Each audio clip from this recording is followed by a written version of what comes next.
El operativo de ayer en el sur de la Ciudad de México, en Topilejo, donde fueron detenidos 14 sicarios y liberadas 4 personas que estaban secuestradas, puso de manifiesto muchas cosas, comenzando por los intentos de penetración de los grandes cárteles de la droga del país aquí en la Ciudad de México. También el papel que juegan en ellos los chapitos, los hijos de Joaquín El Chapo Guzmán, que encabezan hoy una de las fracciones más violentas del cártel de Sinaloa. Mire usted, siempre en la Ciudad de México han operado los grandes cárteles, pero ahora, como lo intentó en el pasado inmediato, muy cercano, el cártel Jalisco Nueva Generación, no tratan de penetrar a través de bandas locales, o sí lo hacen, pero si no tratan de crear su propia estructura, desplazando precisamente a esas bandas locales. Eso es lo que estaban haciendo este grupo operativo de los Chapitos ahí en Tejupilco. Y eso fue el intento que se desbarató el día de ayer. Desde esa óptica hay que leerlo. ¿Será?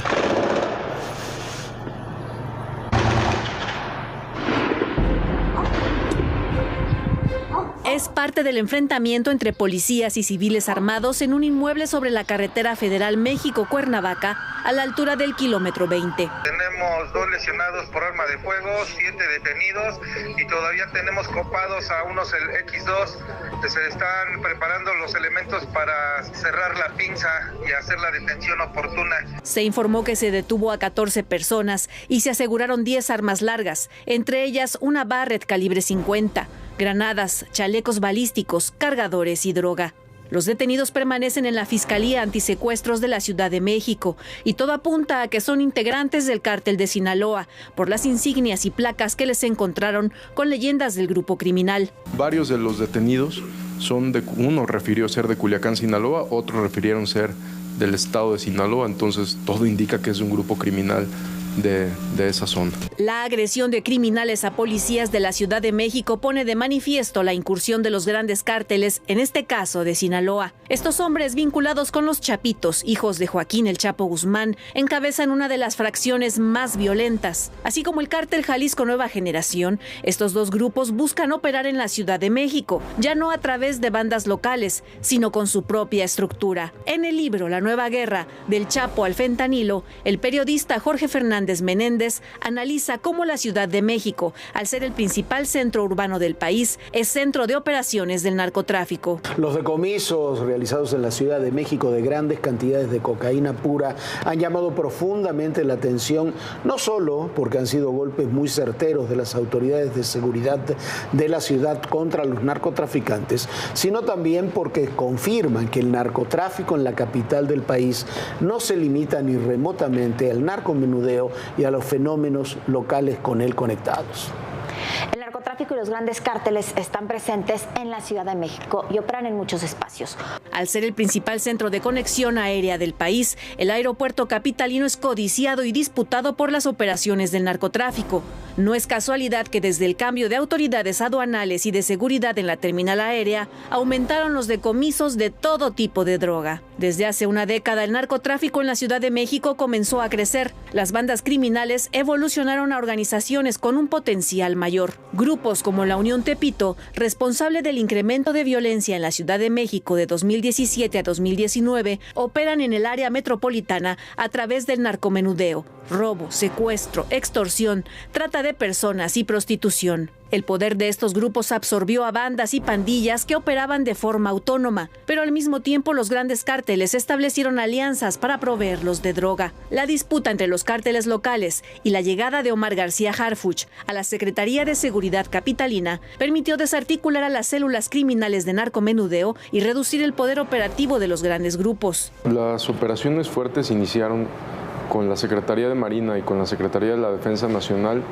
en el 2018. En el 2018, más bien desde el 2018, no hemos dejado de operar estos grupos que operan en la ciudad. Estas células, Unión, Antiunión y estas dos células que operaban, los lidercitos que tenían aquí los grupos de Jalisco.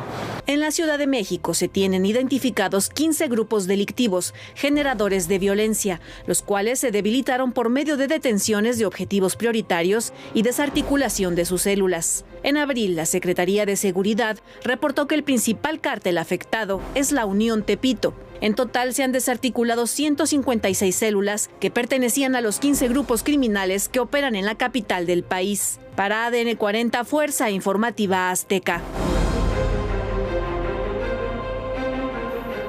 Mire, ¿por qué? La pregunta es ¿por qué los chapitos querían incursionar en la Ciudad de México? Que nos quede claro. Todos los grandes cárteles de ahora y de siempre han operado en la Ciudad de México. Como decíamos en el reportaje, la ciudad es el principal centro de consumo de drogas también, de muchas cosas, pero también de drogas del país. Todos operan aquí, todos venden aquí. Aquí está el aeropuerto, es el principal centro logístico del país. Tienen que estar aquí. Todos han incursionado. Ahí, recuerde, ahora quizás no nos acordamos de ellos porque han pasado muchos años, pero acuérdese usted de la Barbie, del JJ, del Indio, todos estos personajes que operaban aquí en la Ciudad de México. ¿Qué es lo importante? Es golpear a estos grupos. Los chapitos quieren incursionar porque se desmantelaron las estructuras del Cártel Jalisco, después la de la Antiunión y de la Unión. Entonces vieron un espacio. Quisieron operar en la Ciudad de México, ahora se los golpea a ellos.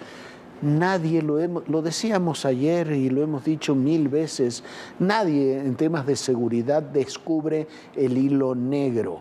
El secreto está en desarticular constantemente a las redes, constantemente, y golpear cada vez que quieren aparecer nuevamente, volver a golpearlos y detener a sus líderes. ¿Quiénes son los chapitos? Los chapitos son los hijos del Chapo Guzmán. Se han convertido hoy los chapitos probablemente en el grupo del crimen organizado que dentro del cártel de Sinaloa que ejercen mayor violencia y que tienen también mayores problemas. ¿Quiénes son los chapitos? Son los 3 hijos de Chapo, son Jesús Alfredo Guzmán, Archibaldo Guzmán y Ovidio Guzmán López. Unos son hijos de una esposa del Chapo, el otro es hijo de otra pareja del Chapo. Son los 3 que manejan este grupo. Ovidio es el famoso Ovidio Guzmán del Culiacanazo. ¿Qué manejan los chapitos? Manejan fentanilo, manejan laboratorios, manejan también migrantes, se han asentado ahí en la zona de Tapachula para manejar migrantes. Le hemos mostrado aquí, ayer mismo se lo mostrábamos, los laboratorios de los chapitos ahí en Sinaloa, pero manejan muchos más, además muchos sobre todo de fentanilo. En los últimos años se han especializado en fentanilo. Les han pegado en las últimas semanas, en los últimos meses, a los chapitos. Han tenido muchos decomisos de laboratorios de ese grupo. Actualmente tienen también distancia con Ismael El Mayo Zambada, están enfrentados por sobre todas las cosas con Rafael Caro Quintero, ahí en las fronteras entre Sinaloa, Sonora, en las partes fronterizas de ambos estados con Chihuahua. Ahí muchos de los hechos violentos, hoy mismo hubo enfrentamientos muy violentos en Caborca, están marcados por esa lucha que hay particularmente entre los chapitos, a veces los grupos del Mayo Zambada, con Rafael Caro Quintero. Han tenido en los últimos 2 meses particularmente decomisos y golpes, decomisos con cargamentos de drogas por incautación de laboratorios clandestinos y en el último mes con todo lo relacionado con el asesinato de estos 2 sacerdotes jesuitas en Chihuahua, un asesinato cometido por este personaje José Noriel, apodado El Chueco, que era el jefe de plaza precisamente de los chapitos. A partir de ahí se ha concentrado en mucho, se ha concentrado la persecución, vamos a llamarla así, de los chapitos. Ese es un dato duro. Habrá que esperar que alguno de ellos o los 3, o los que operen con ellos en los primeros niveles, también sean objeto, no sé si de esa persecución, pero sino de que la mano de la justicia los alcance, Miguel. Sí, bueno, Jorge, vamos a otro tema también de justicia. Hace unos días le platicábamos que en la Sierra Tarahumara había sido asesinada una doctora del IMSS, Maciel Mejía Medina. Las autoridades acaban de informar el día de hoy que el principal sospechoso ya está bajo custodia. Lo que no dijeron, simplemente se lo saltaron, fue que alguien lo detuvo, lo golpeó duramente, lo ató a un árbol y lo dejó a disposición de las autoridades con una nota diciendo que este era el hombre culpable, no solamente del crimen de la doctora, sino que ese mismo día había cometido una violación. Junto a él dejaron un arma AK-47 que supuestamente usaba ese mismo sujeto. Habrá que hacer todas estas pruebas de balística.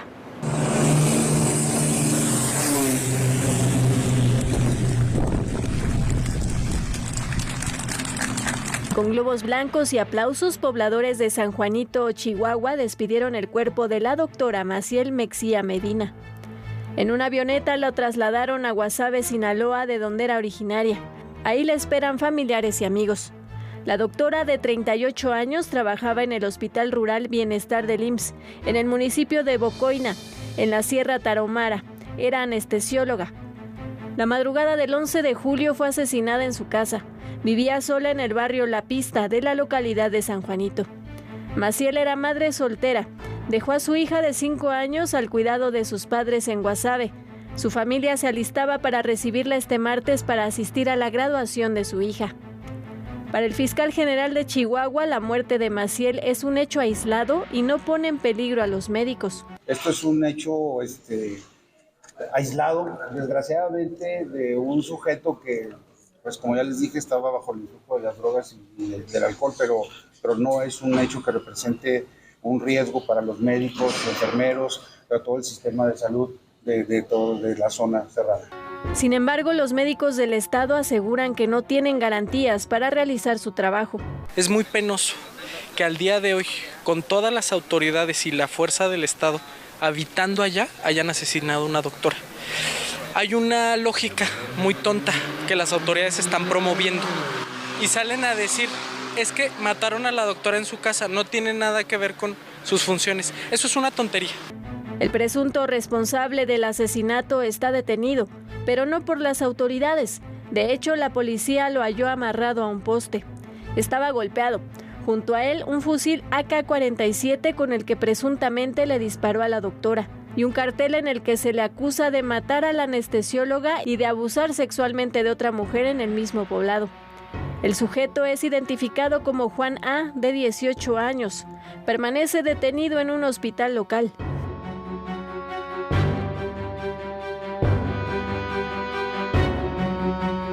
Lo cierto es que la disputa entre grupos del crimen organizado tienen en alerta la Sierra Tarahumara. Lo mismo matan mujeres que sacerdotes. En el caso de los jesuitas Javier Campos y Joaquín Mora, asesinados junto con otras 2 personas en Cerocagui, municipio de Urique, la Fiscalía informó que investiga al alcalde Daniel Aarón Silva, quien no ha colaborado con las autoridades desde que ocurrió el ataque el 20 de junio. Sin dar la cara, el edil señaló en un comunicado que es falsa la información en torno a su ausencia. Dijo que desde que se supo de los asesinatos, está presente con los pobladores de Cerocagui. Mientras tanto, los operativos en la Sierra Tarahumara continúan. Hasta el momento están detenidos 11 integrantes de la célula delictiva Los Salazar, perteneciente al cártel de Sinaloa. Sin embargo, su líder, José Noriel Portillo Gil, alias El Chueco, sigue prófugo y por él se ofrecen 5 millones de pesos. Mire, muy rápidamente, yo no sé si esta doctora terriblemente asesinada en su hogar, ¿por qué fue asesinada? No lo saben las autoridades tampoco, no lo sabe usted, no lo sé yo. Pero lo que sí es una realidad, y aquí lo hemos reportado, no de ahora, desde hace años, que en Chihuahua, en muchas zonas de Chihuahua, en muchas zonas del país, pero particularmente en Chihuahua, los ataques contra los médicos son cotidianos. No solamente secuestros de médicos para que atiendan a personajes del crimen organizado que están enfermos o heridos o que tienen alguna necesidad, sino también las extorsiones, los secuestros. es una situación muy difícil la que viven los médicos en toda esa zona del país.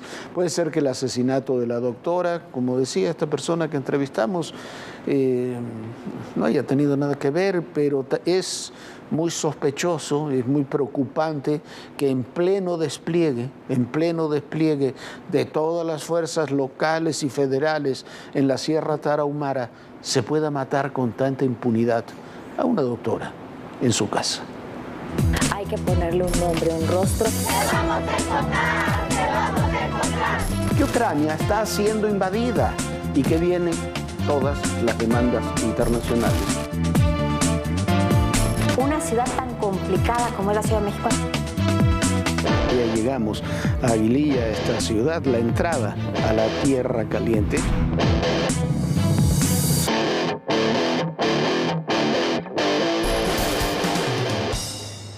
Bueno, y hoy concluyó la visita presidencial a Washington con un encuentro con empresarios. Paradójicamente, fueron más empresarios mexicanos que estadounidenses.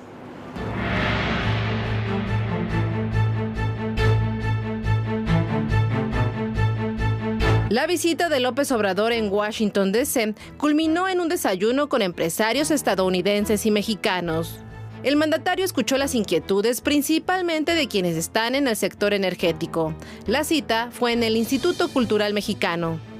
Estuvo presente el canciller Marcelo Ebrard, quien dio a conocer que las inversiones a nuestro país serán efectuadas en esta fecha y 2024, cuales suman ya $40,000 millones. Estamos muy contentos porque te habla de una relación muy cercana entre México y Estados Unidos. Nos va a servir mucho ahora, de aquí al fin de año, que le preocupa al presidente el tema de inflación. Además, Ebrard rechazó que los acuerdos alcanzados ayer entre México y Estados Unidos tengan como objetivo frenar la migración. Aclaró que la finalidad es facilitar el comercio. El presidente López Obrador invitó a la inversión privada en México y a acelerar la integración de América del Norte frente a la incertidumbre de nuestros tiempos. Por medio de sus redes sociales, el mandatario se refirió a su encuentro. Detalló que se habló de cooperación económica, inversión, soberanía y progreso con justicia. Mientras que el embajador de Estados Unidos en México, Ken Salazar, aseguró que hay buen diálogo entre su país y México. Se sabe que hay mucho más trabajo que hacer y el trabajo no se va a acabar, pero que vamos en buen camino. El director de Pemex, Octavio Romero, señaló que en el encuentro se habló de inversiones millonarias, sobre todo en el sector energético. Y la secretaria de Economía, Tatiana Cloutier, dijo que los empresarios trabajan en 5 mesas relacionadas con servicios, infraestructura e inversión. Informó que la inversión será dirigida a proyectos estratégicos del gobierno federal, como el tren interoceánico en el Istmo de Tehuantepec. Parte, el líder de los banqueros, Daniel Becker, aplaudió el anuncio de más inversiones de Estados Unidos en México. Conectado desde Washington a la videoconferencia de la Asociación de Bancos de México, Becker dijo que son recursos para proyectos de infraestructura, petróleo y gas. Se calcula que hay 40 o más $1,000 millones listos para participar en diferentes proyectos. FER, uno de ellos, por supuesto, también es el proyecto del Transísmico. Como ustedes saben, es un proyecto sumamente atractivo, con 104 kilómetros que conectan el Pacífico con el Atlántico. Por supuesto, toda la parte de oil and gas sigue siendo sumamente importante y generar un bloque que tenga una integración eléctrica. Además, entre los acuerdos alcanzados, México se comprometió con Estados Unidos a invertir $1,500 millones para tecnología en seguridad fronteriza y comprar hasta 20,000 toneladas de leche en polvo y 1 millón de toneladas de fertilizantes. Cerca de las 4:30 de la tarde, el presidente López Obrador abordó un avión comercial con destino a la Ciudad de México. Mire usted, ahora vamos a hablar más de este tema de la visita del presidente López Obrador a Washington. Esto que se habla, cuando se habla de $40,000 millones, $50,000 millones, no son compromisos, son comentarios. Nadie ha firmado esas inversiones. Las inversiones se concretan cuando se firman, cuando se realizan, cuando se dice la propia Tatiana Cloutier, que serán inversiones que se harán en proyectos del gobierno son inversiones que no son tan seguras. Las inversiones reales es la inversión privada. Los inversionistas que vienen a poner una fábrica, que vienen a poner una empresa, que toman mano de obra, esas son las verdaderas inversiones. Ya lo vamos a platicar ahora en un minuto. Pero la verdad es que la visita a Washington terminó sin un solo compromiso concreto de inversión, de temas migratorios, de temas de seguridad y de temas de energía. Cuando se dice que fue un diálogo cordial, por supuesto que son diálogos cordiales. Lo único que faltaba es que fuera un diálogo golpeado en la Casa Blanca. Pero el éxito o no de estos encuentros se mide por los compromisos reales.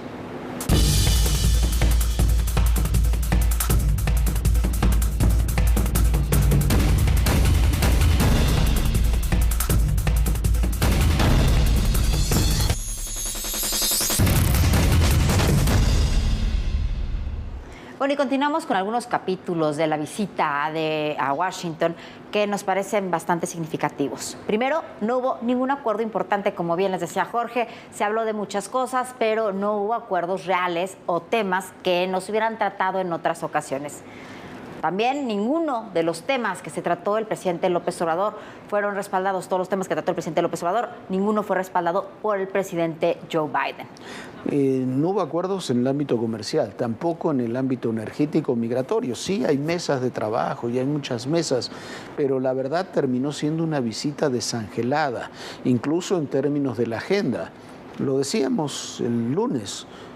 La agenda se concentró en una reunión de 1 hora con Kamala Harris, otra con el presidente Biden, que duró un poco más o menos, donde media hora se lo llevó un discurso presidencial, donde se habló más de historia de Estados Unidos que de coyuntura, pero incluso en temas de organización, en lugar de tener una traducción simultánea, una traductora que ahí hablaba el presidente, decía media frase y la traductora traducía, valga la redundancia, pero eso se hace de otra forma. A uno le ha tocado cubrir muchas reuniones de este tipo y así no se hacen.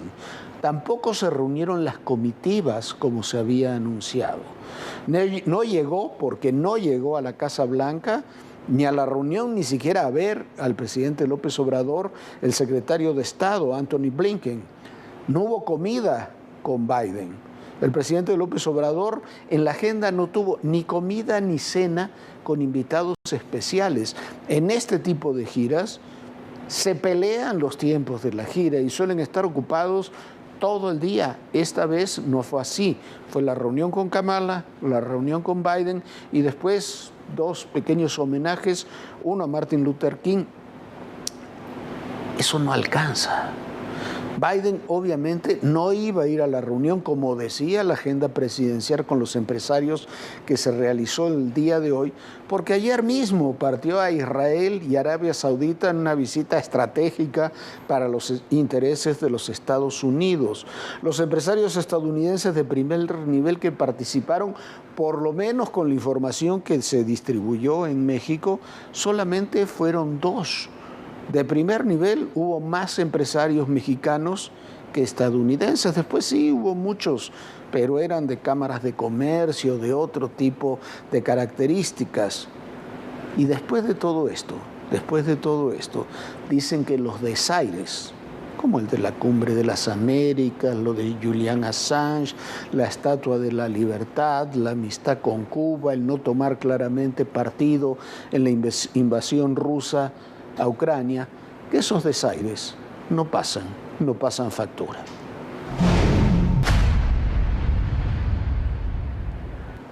Bueno, y otro tema ya aquí en México, llamó la atención que la Fiscalía General de la República les pidiera a los periódicos nacionales poder revisar sus archivos para buscar información relacionada con el caso Colosio, argumentando que no cuentan con ella. Es una forma, por lo menos extraña, de reabrir una investigación de lo que ocurrió hace ya 28 años y, por supuesto, con la que no cuentan con información nueva para estar solicitando los archivos de los periódicos. Y bueno, más allá del tema de Alejandro Moreno, Alito, que es indefendible, las declaraciones de Laida Sansores, de la gobernadora de Campeche, de que tenía en su poder fotos de legisladoras priistas desnudas y que las podría difundir, es sencillamente una barbaridad y una ilegalidad absoluta que se le puede ir de las manos muy fácilmente a esa gobernadora. Alito, con las fotos o sin las fotos, con las grabaciones o sin las grabaciones, lo cierto es que por su parte está cada día más solo y más aislado. Bueno, una mala noticia, la inflación en los Estados Unidos alcanzó el 9.1%. Esto implicaría una nueva alza en las tasas de interés en la Unión Americana y en México un incremento en nuestro país de la inflación y el peso podría perder paulatinamente valor. En México estamos a las puertas de una estanflación. Esto quiere decir un estancamiento con inflación, el peor de los escenarios políticos y económicos posibles.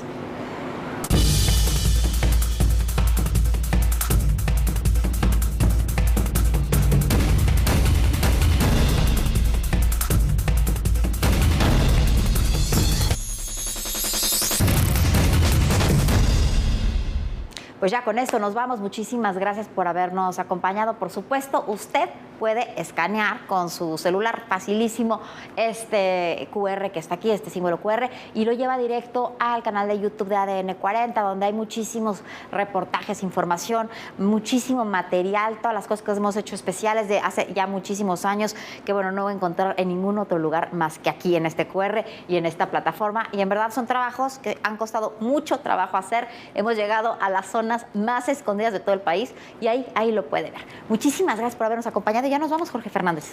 Gracias, Viviana. Nos vemos mañana y recuerden, el poder y en la política todo, pero absolutamente todo es personal. Gracias.